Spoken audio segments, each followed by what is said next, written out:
Hello, I'm going to quickly be addressing the rise of the rise of these ugly sneakers that have pretty much completely infiltrated all of mainstream fashion appeal and all of mainstream consumer options. And the reason I got interested in making a video about this is because I'm watching a Bradley Martin podcast with Nick Fuentes, and he's wearing these hideous New Balances that I've been seeing for the last like 2 years.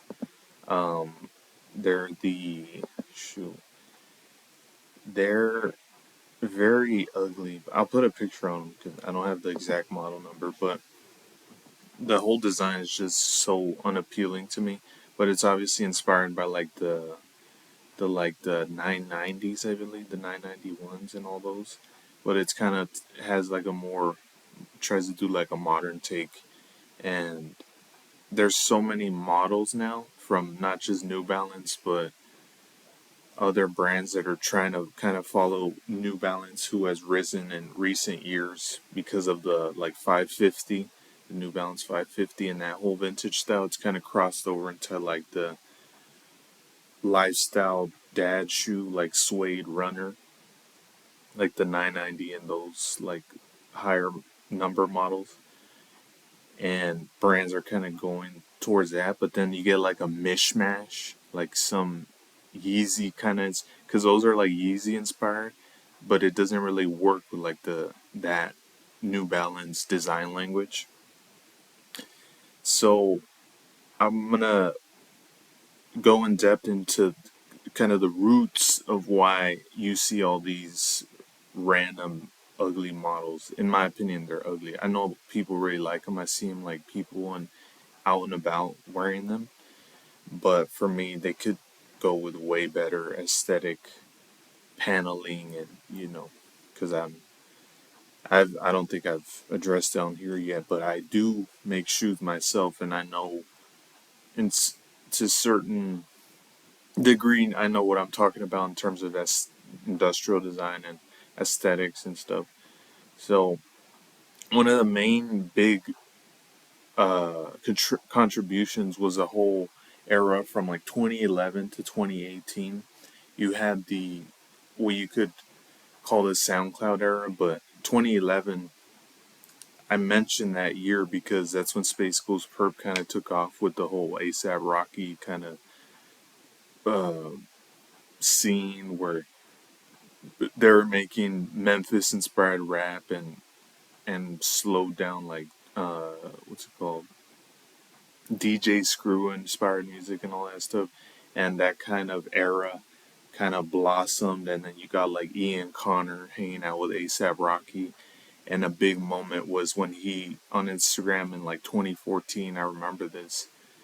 Like in 2015 is when I kind of saw on Instagram. That's when I really started using Instagram, and he wore the Skechers, that classic model they have. I forget the name, and it was so cool at the time because he was like a hood, supposedly, like he had guns and stuff and money or whatever, hanging out with rappers, and he was wearing like a dad shoe. It was like ironic. That was kind of like the genesis of that type of ironic thing.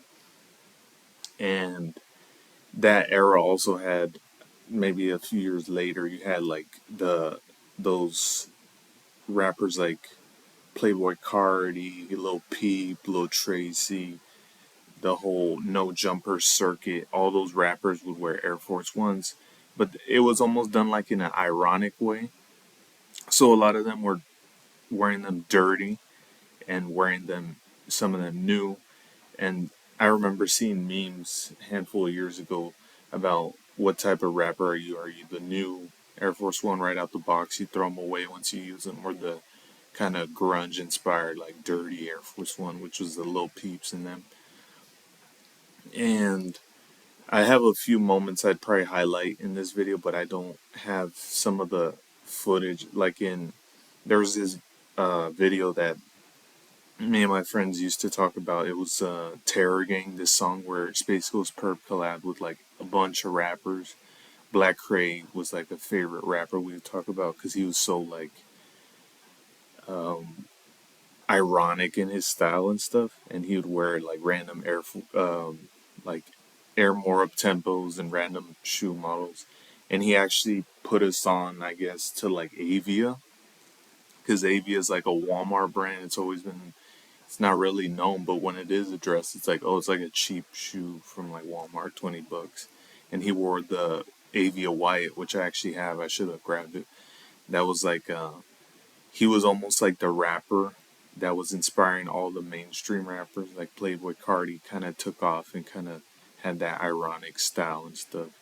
That kind of is more almost like prototype of these new rappers that do I don't know what would you call the genre, like hyper trap or whatever. And those fashions are kind of inspired like in an ironic way by these SoundCloud era guys. A notable mention is Tyler the Creator because he was is more like on the skate side. His fan base was like white skater guys and stuff. But I would mention it because he was in that rap sphere and that in the zeitgeist and had a very ironic, but still kind of tapped into like hood rapper tropes and stuff. So that's definitely and more recently he's wearing like because in Instagram fashion or whatever. They're trying to there's and I guess TikTok there's more like formal wear inspiration, and Tyler the Creator is definitely part of that. He's worn like more recently has worn leather shoes, hard sole shoes, or seemingly hard sole shoes like the moccasin. I forget mock toe like brogue. I forget what they're called. I have a pair of them made by Polo. He kind of popularized that in recent, like the past 2 years. I've seen those, and a lot of brands are offering their take on that. And I would attribute that trend to him. So he's more of a more, and that you could kind of say that's an ugly shoe. It's not very stylish to some, and that's definitely a contribution of this theme. A big contribution A big contributor was Balenciaga and that 2017-18 era that had the triple S. That was a big hit for them. Those were everywhere on Instagram in that era. And Kanye West definitely was part of that whole movement in that time because of him wearing the Vetmont. I'll put a picture of it. The Vetmont um, hoodie next to Lord, and that was Demna Vasal. I forget his last name, but he was the Balenciaga designer at the time, and I think he told Kanye to wear that hoodie, and there was like a whole buzz about Balenciaga, and that hoodie was like a bunch of money, and it was like. Now it's funny I mentioned that because I'm gonna stay on topic, but that kind of in that era there was a bunch of brands making metal logos, metal band logos on shirts and stuff, and Vetmons was a huge reason for that because that hoodie had that really crazy design that was metal inspired. Um, and Kanye was definitely a big contribution to that just by that picture. And that triple S was they had the also the Trek, the Balenciaga Trek, I think it was called, and that style picked up from there, definitely, definitely, and it was a big uh, prototype of the style, I would say. And Kanye West in general, he was and still is a big reason why shoes look the way they do now. I mentioned that New Balance has a lot of Yeezy inspired design language. The soles all over the place and stuff. And the he's a big reason for why the sandal thing is going on. All the foam runner looking shoes and 3D printed like unibody shoes. They're very Crocs like. And that would probably segue me into the next reason why you see all these ugly shoes is kind of the normies take is like the people who are into like partying, like just normie people, they wear Crocs for the comfort, and it's kind of like a Nelk Boys, Post Malone, Crocs collab type of vibe, and you see that model being worn by a bunch of like regular random people. Um, Kanye's 750 also would be a contributor to this to the dad shoe thing. Another one is Mischief. That brand's been doing a bunch of random. It's almost like memes, but in the sneaker world, they did the Lil Nas X blood shoe. They did the holy water shoe. I think that's the first shoe that they really got picked up by blogs by was the Air Max 97. They put holy water, and then they did like the inverse with Lil Nas X, and they put this the blood with the black model, and they had the one of the most hideous trends that I saw that I mean people thought it was cool and hilarious and a bunch of rappers wore it was the Astro Boy boots. Those were really obviously ridiculous and obviously get a lot of attention, but I thought they were just aesthetically not very pleasing obviously. And they were definitely a trend maybe in 22, I would say 23, something like that. I know Sarah fucking Snyder. I don't know if she's still around. She wore them, and a bunch of those type of Instagrammers were wearing them. And it's definitely the kind of precursor for all the shoes they have. They have those like wavy Vans. They have a bunch of other random models like doing shoes that are backwards. Oh, and the Timberlands that had the sole on the upper, not just on the bottom. A bunch of random stuff. Personally, I'm not very enthralled or entertained by that brand in general, Mischief, and that whole Instagram scene of posting quirky shoes. It's not very entertaining. I'm into shoes as an industrial designer. I didn't go to school for it, but as I love aesthetically pleasing lines and all that. So I am talking about it because it's it's definitely contentious for me personally because I don't really have shoes that are uh, eye catching in that way. I have like colorful shoes. I have shoes that are I like the design and they're not very maybe not like a hit for brands, but I have obscure shoes and stuff like that. Not really that type of thing where you're wearing a shoe almost like a meme. I mentioned the New Balance revival. That was a big contributor. I'm looking at my notes. That's why I'm kind of repeating myself. And more recently, I think this past year, Balenciaga collab with Puma, and they're kind of doing the inverse of, if I would say the unironically, dad shoes appeared in the late 90s, 2000s, maybe early 90s, and then because of cyclical fashion trends, Balenciaga is going more in the mid 2000s. And I don't obviously remember too much of the mid 2000s, but there was like flat sole shoes. Puma was a big, obviously, contributor to that. Like in Europe, I still think people unironically wear those flat sole, almost soccer cleat esque shoes,